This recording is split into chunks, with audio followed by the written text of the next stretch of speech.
ஜெய் பீம், நான் அரத்தி. இன்று சமத்துவ தலைவர் அண்ணன் தலைவர் ஆம்ஸ்ட்ராங் அவர்களின் நினைவேந்தல். அவர் என்ன பண்ணாரு எதுக்கு இந்த காணொலி அப்படின்னு கேட்டா, படிக்க வச்சாரு.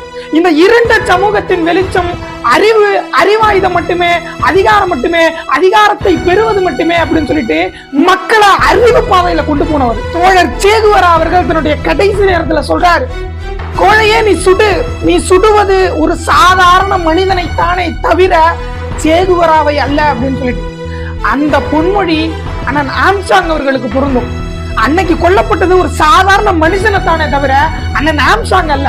அண்ணன் ஆம்ஸ்ட்ராங் அவர்கள் கொண்டு வந்த பரப்பிய அந்த கருத்தியல் மூலமாவோ, அண்ணன் முன்னேற்றிய எத்தனையோ நபர்கள் மூலியமாவோ அண்ணன் வாழ்ந்து கொண்டே இருப்பார்கள். கடைசியா இதுவும் தோழர் சேகுவரா அவர்கள் சொன்னதுதான், யார் பெயரை சொன்னால் உன் எதிரி குலை நடுங்குகிறானோ அவன் தான் உன் இனத்தின் தலைவன். அண்ணன் நினைவேந்தலை போற்றுவோம், சமத்துவத்தை விதைப்போம். நன்றி. ஜெய் பீம்.